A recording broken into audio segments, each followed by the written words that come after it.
Home is supposed to be where you feel the most safe. It's where all your troubles go away and you can put your feet up and relax in the company of loved ones. But some people did not get the memo. Some lunatics build houses in ridiculous and unstable places. I mean, why relax after work when you can feel terrified instead? These are the 20 riskiest houses in the world.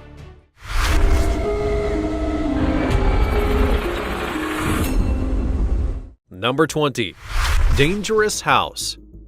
Okay, so this is not exactly what you would usually classify as a house, but you know how we at the Fancy Banana just love to keep you all on your toes and mix things up, right? Anyway, what we appear to have here is a man setting up for a spot of attention-seeking, fishing, at a local river. Now, when you or I go fishing, we're usually content with sitting on the riverbank or perhaps in a boat, if we're fortunate enough to have the use of one. But this guy, oh no, that's all too regular, and it definitely won't get all those delicious internet-y clicks that he so desperately craves. In the spirit of ingenuity, he's apparently fashioned himself a dangerous-looking hanging shelter/nest that he's going to dangle from the side of the bridge over the fast-running water of the river down below. What this particular spot gains him, rather than any of the more traditional fishing positions, well, that's anyone's guess. And so he hangs his weird plastic bubble from the bridge and bungs a load of hay inside and then clambers in, and from the river he gets wet anyways, and then begins to assemble his rudimentary fishing stuff. He sets his line in and begins to catch fish, and where he's planning on putting them, in this tiny, sweaty, dangly nest ball, who could really say? Perhaps in his pockets. But what do you think about this one? Go ahead and start up a discussion in the comments section down below. You know you want to. Before we go on, like this video, smash the subscribe button, and click the notification bell right now, or this centipede will crawl on your face when you're sleeping. Now it's time for the sweet topic. Few would disagree that this home is gorgeous. With its sleek and chic modernist design, it looks a little like Tony Stark's Malibu mansion from the Iron Man movies. But there is a catch. It's hanging off the edge of a cliff. I'm sure the architects and builders knew what they were doing, but still, it looks like it's seriously testing the laws of physics. I, for one, would be terrified to live here. I'd spend every moment concerned that gravity would be ripping me and my home from the wall and sending us hurtling down to the cascading waters below. But this is the home of a rather successful tech billionaire, and if he's willing to risk it, well, good for him. The question remains, would you live in a house like this? Is it gorgeous enough to justify the fears? As always, let me know your thoughts in the comments section down below by using the hashtag #SweetTopic. Number 19. Hanging Temple. The Hanging Temple is one of the most popular tourist attractions of the area around Datong in China. This is certainly a place that is unusual, even if it isn't technically found in the woods. The 1,500-year-old temple has been constructed 246 feet above the ground, which presumably adds a sense of excitement to the daily ritual worship of the place. Or it would, if that was really what it was about anymore. Nowadays, the temple is the site of historical significance, but is also primarily a tourism hotspot on the account of the weird idea of a building just hanging off the side of a cliff. The temple itself is the only existing place in all of China which has a combination of three of the Chinese traditional philosophies, those being Taoism, Buddhism, and Confucianism. Although it looks as though it just hangs there, the structure is actually fixed to the cliff with huge oak beams that are attached in holes that have been chiseled into the rock. And so it's probably kind of safe, and even so, I wouldn't practice your jumping up and down while visiting. It's been there for 1.5 millennia after all. Number 18. Coastline Homes. Now, I know there will be some of you who have, jokingly I'm sure, said that you hope that California will break off and fall into the sea. But I know you don't really mean it. I mean, what would happen to all those bears? And when you see these dramatic images that reveal the precarious situation that's faced by residents of Pacifica, California, as their apartments teeter on the brink of plunging into the ocean, I know you wouldn't wish for them to drop off into the Pacific. It was actually so bad that in response to the escalating danger, a local state of emergency had to be declared. The relentless force of El Niño-driven winds had caused approximately 20 feet of land near a bluff to erode and collapse into the ocean within the space of just 2 weeks. Consequently, authorities in Pacifica had no choice but to declare a group of apartments unfit for habitation, permitting residents only to briefly return to retrieve their belongings. Perhaps California really will just break away and fall into the ocean one day. Number 17. Homes on Mount Merapi.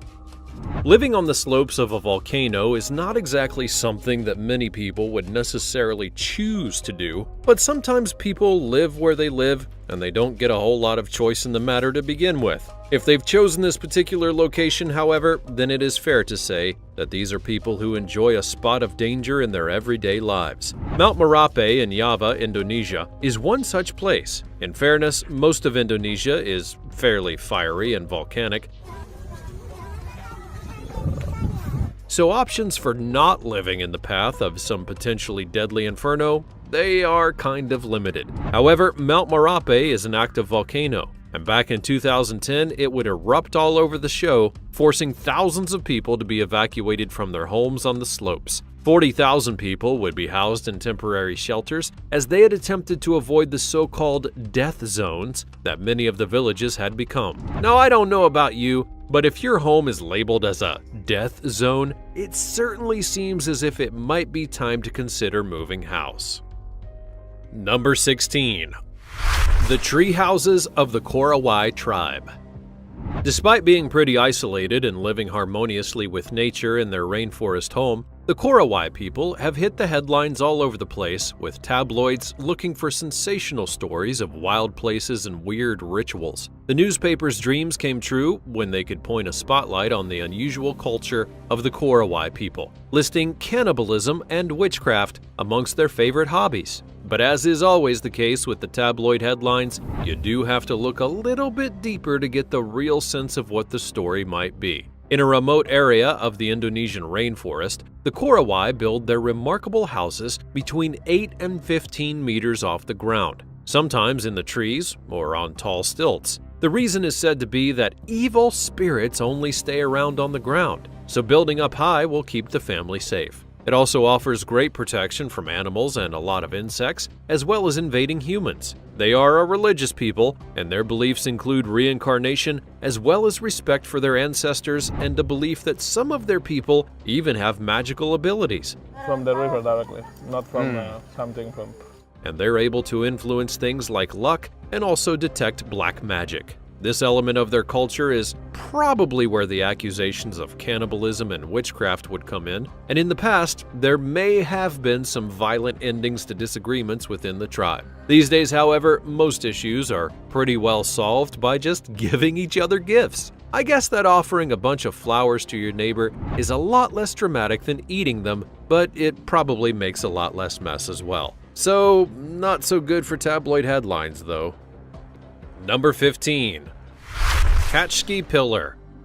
Located in the extremely remote western Imereti region of Georgia, the Kachki Pillar is an unusual sight to behold. It's a naturally occurring limestone monolith that stretches for more than 130 feet off the ground below. As if that wasn't unusual enough, there's also a church that's perched all the way on top of it. The building is one of the most isolated in the entire planet. It is 125 miles away from the Georgian capital and is extremely difficult to get to. So it's probably fair to say that this church doesn't have the most thriving and diverse of congregations. After a car or bus journey, final part of the quest must be undertaken on foot, a steep 20-minute climb up the hazardous trail to the top of the monolith. The church would be built between the 6th and 8th centuries and is dedicated to a 7th century monk known as Maximus the Confessor. Inside, as well as the usual church, there's a burial chamber, 3 hermit cells, and the all-important wine cellar.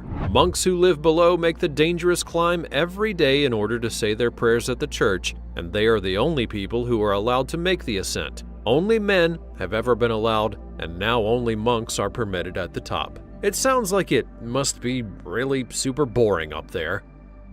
Number 14. The Log House.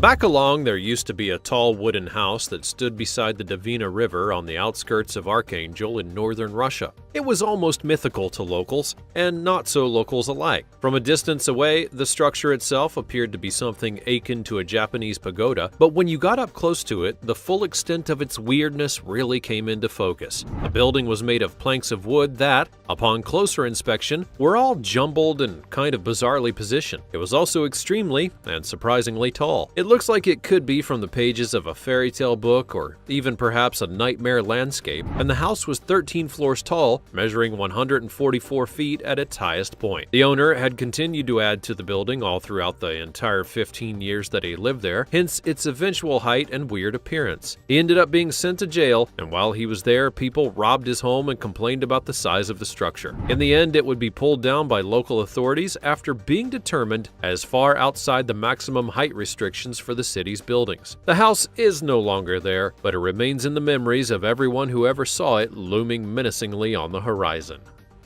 Number 13. Falling Water House. Moving swiftly on, we now find ourselves in Mill Run, Pennsylvania, where beloved 20th century American architect Frank Lloyd Wright designed a beautiful and unique home complete with a waterfall. Oh, that's pretty cool to see. Falling Water is a property that sits deep within the Bear Run Nature Preserve in the Appalachian Mountains. All of the usual architecty language has been applied to this place, and it makes claims to have redefined the relationship between man, architecture, and nature. Well, yeah, of course, but it is still a house, right? It was built in 1935 and certainly broke new ground in the idea of where homes might be positioned and what kind of features that they could incorporate. But it didn't exactly trigger a runaway trend for building houses on top of waterfalls, which is really probably a blessing because that would definitely have cluttered up the world's beauty spots, wouldn't it? There you go, though. If money is no object and you know a famous architect in the 1930s, it was actually possible to buy a piece of a national park and plop a piece of modernist architecture on top of a waterfall without too much kerfuffle. Those were much more simple times. Number 12. The Principality of Sealand. Now, there is an offshore platform in the North Sea, located about 7.5 miles off the coast of Suffolk. Back in 1967, this unusual place was declared to be the Principality of Sealand by a man named Paddy Roy Bates. The micronation is actually not officially recognized as such, but has nonetheless been occupied by the family and associates of Bates ever since. Before it became the unofficial nation of Sealand, Welcome to Sealand. Thank you. the platform was built by the British during the Second World War. It would then later be taken over by pirate radio broadcasters before being seized by Bates in 1967. There was an occasion in '78 when mercenaries invaded the micronation, but Bates was somehow able to repel the attack. This place is not officially recognized as a sovereign state and sits within British territorial waters, but it all seems rather exciting and a lot of playing forts on a really big scale. I can't even imagine it's a terribly practical spot for access to the shops, and it's probably going to be tricky to sell, all on the basis of its distinct lack of curb appeal. Number 11. The Cliff Village. This is a small village in China's Sichuan province, affectionately known as the Cliff Village, and it's easy to see why. The village itself is perched all the way up there on a 2,600-foot-high cliff, and in recent years, thanks to the wonders of the internet, the place has become a super famous tourist attraction. Back along in the past, the village was inhabited by residents who were extremely poor and lived right on the edge of existence, to such an extent, in fact, that they had taken their lives into their own hands whenever they scaled the side of the cliff in order to head home. The village used to be accessible only by a series of really wonky rattan ladders, and to be honest, even though improvements have been made to the ladder situation, it still looks the teeniest bit dangerous to me. In 2016, the local government invested a whole lot of money in the village, and a new steel ladder would replace the old rickety ones. That ladder has 2,556 rungs and measures almost 2 miles long. The swanky new ladder cost almost $150,000 to build, but it's also intended to make it much more safe for villagers to climb up up and down. This is now a hotspot for numpties who love to make videos for the old social media, and the necessity for safety is paramount when these people are poking their selfie sticks all over the show. Just imagine how it must be to live in the place though. What if you get all the way to the bottom and you realize that you left your wallet at home? Number 10. Maldives bungalows.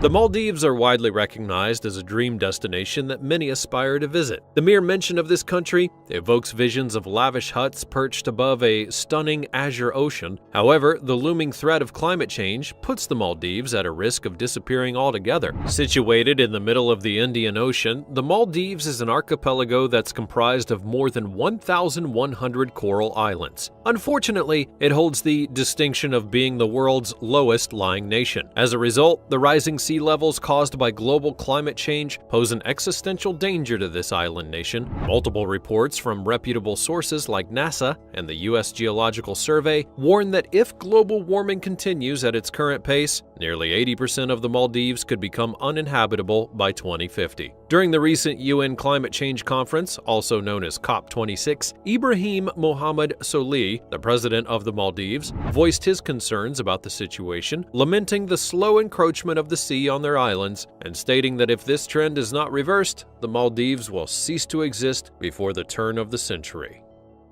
Number 9. The floating homes of Lake Titicaca. Lake Titicaca, apart from having the funniest name, is also the biggest high-altitude lake in the world. Would you credit it? As well as all of that excitement, Old Lake Titicaca, let's just say it again, shall we? Titicaca is also where you can find some mysterious floating islands. The Uros Islands of Titicaca are made of aquatic reeds that are called totora. These have been used by Andean people for generations to craft these floating islands on which they build their homes, also from the same reeds. There are approximately 60 to 70 of these islands in total, and the numbers are kind of fluid though, because they may merge or disappear as their inhabitants move to a different island. The islands are just a part of the traditional lives of the indigenous people who live here on Lake Titicaca, and they also wear the clothing and live the same way that they have for hundreds, if not thousands of years. Although, of course, many people also enjoy the convenience of modern stuff like motorboats and solar panels and such. But these days, however, they're also a tourist attraction and have adjusted their lives to be convenient to the visiting nosy parkers of the world who come to Lake Titicaca. Number 8. The world's loneliest house. Now, this may be one of the most remote-looking houses that we've seen on this list so far. This is on Iceland's Elliday Island, a place that is so odd in appearance that it looks like it's fallen straight off the pages of a storybook. And the house is perched right there in the center of this weird green slice of an island. There have been a lot of rumors and stories about this spooky-looking place over the years, but the truth is really not that interesting. The island was once considered the premium place for people who enjoyed puffin hunting, which sounds awful, I know, but it is a thing that some people do seem to like. Anyways, the house is not the secret pad of a millionaire. Well, one thing's for sure, I know where I'm going in a zombie apocalypse. Nor is it the hideaway of a religious fanatic, nor even does it belong to Bjork. These are some of the rumors. It actually is just a lodge that was constructed in 1953 for all of the puffin hunting enthusiasts to hang out in when they weren't out doing all the bird murders. And so the story may not be as intriguing as the situation would seem to suggest. Today, only hunting association members are actually allowed to use the lodge, and it's not available to regular old riffraff like you and I. Number 7. Norway homes. Landslides are terrifying and destructive forces of nature that can do extraordinary amounts of damage in a matter of mere moments. This landslide in Norway was captured by a drone camera, showing the terrifying force that pulled no less than 8 buildings into the sea, plunging a large piece of coastline into the water.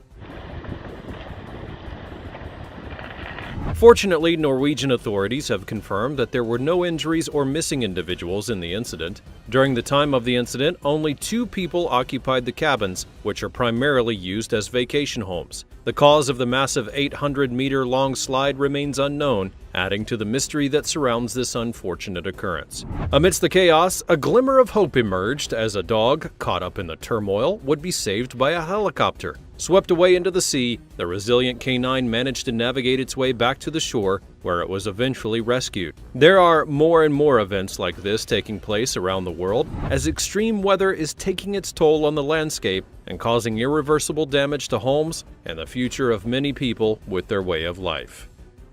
Number 6. The Meteora Monasteries. Throughout the ancient past, it seems that monasteries were often built on the most awkward and high-up places that anyone could have possibly found. These monasteries in Greece, they're no exception. The Meteora monasteries were built many centuries ago on top of these gigantic rocks with epic views of the sea and the landscape all around. The word Meteora means to be suspended in the air, which seems apt for these extraordinary places. There are 6 monasteries active today, and a small number of monks or nuns who live in them. The Meteora monasteries were granted UNESCO World Heritage Site status in 1988 and are still places that are often on top of tourist lists to visit when they're in Greece. These perched holy places also have a bit of a revival on the account of all the drone cameras that are flying about all over the place, and they're certainly perfect subjects for all of these epic sweeping camera angles now, aren't they? Number 4. Prajama Castle. Now, if there was ever a castle that looked as if it belonged in a fairy tale, then this one is it. This is the Prajama Castle in the south-central part of Slovenia. It was built, quite literally, in the mouth of a cave in a huge rocky karst area of the country. This offers natural protection to much of the castle, but also makes for a rather epic view as well. Now, known as the world's largest cave castle, Prajama has beneath its structure the second longest cave in the whole of Slovenia, which also has its very own secret tunnel leading out of the castle and into an open space. The tunnel itself would once be used as a hiding place when the castle was under attack. These days, the castle is no longer the haunt of knights and princesses, but rather it seems to attract film crews and wedding parties, as these picturesque medieval places tend to do. Number 3. Hanging Houses of Cuenca. Located in the Spanish city of Cuenca, about 115 miles to the southwest of Madrid, the Casa Colgadas, or hanging houses, form an important part of this UNESCO World Heritage Site. These historical buildings have been clinging to the side of this gorge for several centuries in one form or another. They first appeared on the landscape in the 15th century and were built upon gradually up until the 18th century. Then, in the 1920s, they would undergo their most recent renovation work. Although only a few remain, it's believed that there were many more built in the centuries before. 3 of these extraordinary buildings can be visited by tourists, providing interesting views across the gorge, but their wooden balconies may be a little too much for those, even with a light sprinkling of vertigo. Number 2. Santuario Madonna della Corona.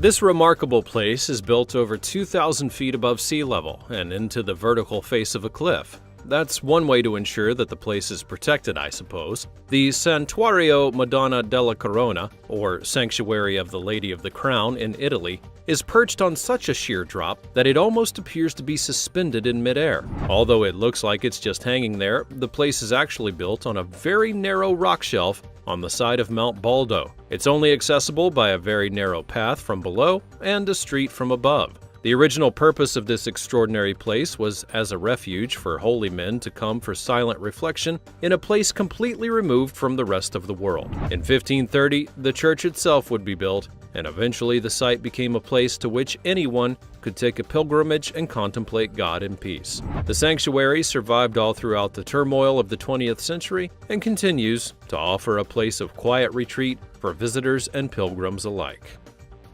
Number 1. The Ponte Vecchio. The Ponte Vecchio in Florence, Italy is one of the most visited of tourist destinations in the whole city. The Italian Ponte Vecchio simply means old bridge, and that is a basic description of the structure, but it doesn't quite do it justice. In fact, this was the only bridge that crossed the River Arno in Florence until the year of 1218. The bridge that stands in the spot now has stood there since 1345. The original had been washed away during a flood and then needed to be rebuilt. But that 14th century bridge is still standing to this very day. There are plenty of small buildings on the Ponte Vecchio. That is one of the things that makes this bridge unusual. In fact, there have been shops on the bridge since the 13th century. Now, there used to be all kinds of shops, from butchers and fishmongers to even tanners, but in 1593, there was a decree sent out that stated that only goldsmiths and jewelers would be allowed to keep their shops on the bridge. As well as being the main way to cross the river in the city of Florence, and being the location for shops and homes, the bridge was also used by the Medici family, the rich and powerful dynasty that ruled the city for many generations. The Ponte Vecchio would be used to build a corridor for the family to travel between their palaces without having to walk in the dangerous streets below with the common filth, and they never had to come in contact with any of the people that they actually ruled. Probably for the best, really. They wouldn't have wanted to get any of those riffraff germs on their posh persons now, would they? That's all from the more bananas home locations around the world. What is the most unusual place that you've ever lived in? And which of these homes would you choose to live in if you had to pick one? Go ahead and let me know all your splendid thoughts in the comments section down below. Be sure to check out the other cool stuff that's showing up on the screen, and I will see you next time.